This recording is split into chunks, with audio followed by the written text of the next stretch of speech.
So I do apologize, and you know my message must be important again because this hasn't happened in quite some time. So we are back in part 2, and we are talking about hurt and how that can affect the heart posture, and how the heart posture is so important when it comes to walking with God and walking in your purpose. When someone hurts you, or worse, hurt somebody that you love, revenge can seem like it's the best thing. We also spoke about forgiveness and reconciliation for quite some time in several different parts and segments. And those all tie into each other. Remember how we spoke about that the Bible is the answer key and God is the OG, and He should be the one trending on your life, in your life, for your life, through your life. When people or when they're hurt, when they are mean, when they were selfish, when they talked behind your back, when they broke a vital promise, when they lied about you, when they criticized you, when they did unthinkable things. I mean, we all, as I spoke about, we have all, including myself, have played the villain. We have all been the villain. We have all done something. But we all don't deserve, we as a human beings, us in the flesh, we do not choose the revenge. God is the one who will handle things. When you try to seek revenge, you're not being able to act upon the way you should. We must remember that God knows and is omnipresent. 1 Thessalonians 5:15 of the NLT version. See that no one pays back evil for evil, but always tries to do good to each other and to all people. Now, I have been challenged this weekend. Like me, I have been challenged on this concept, and I struggle with knowing who to handle and who to love from afar, even though God says you are to love one another.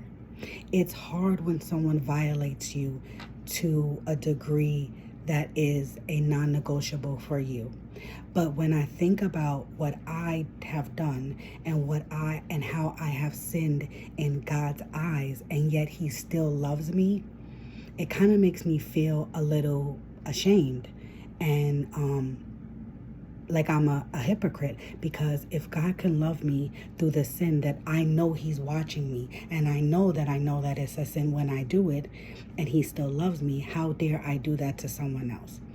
Now, I'm not telling you to put yourself in harm's way, but we're going to have a conversation over the course of a week or so about this, because it's real. It's something that I battle with and that I seek to God for. Paul wrote that verse, 1 Thessalonians 5:15. And we see also this in Matthew 22:38 through 40. God's ways might not always be easy. And I think if you know that if you're a follower, if you're a believer, but they can always be trusted. He is always to be trusted. He will never, when I tell you his word does not come void.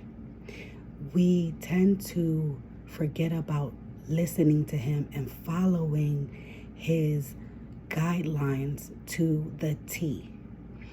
Cast your worries onto Him. We try to walk in our own understanding and our own authority, and then when we get up against a wall, we're wondering why. I'm talking about myself because I'm good. Like when I tell you, through the trials and tribulations that have played out in my life, whether that was from God or just my own disobedience, He always made it work out for my good. And that is how you can trust God, through the transformation of faith, through remembering what He has done.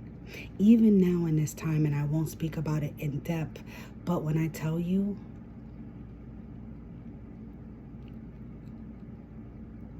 I was close to homeless. And if anybody has been homeless, they know how real and serious that is. And then this crucial time, you need those people that are always gonna focus on the important things despite what's going on.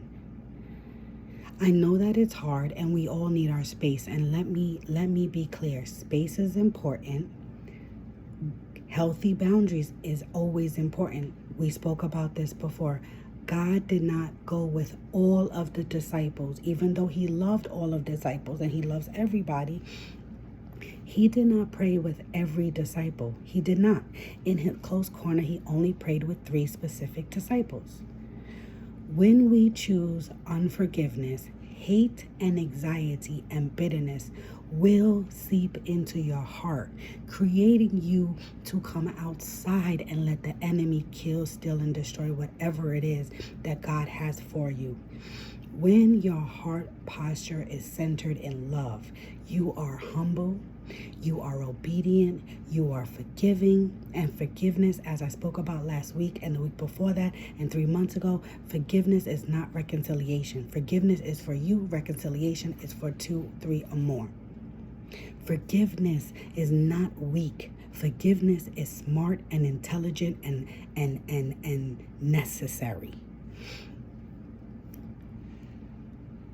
When we choose forgiveness, even though we might need to consider new boundaries, love and peace and reconciliation, if possible, can flourish. You have to remember that. You have to stay focused in that. Luke 23:34. Father, forgive them, for they do not know what they are doing.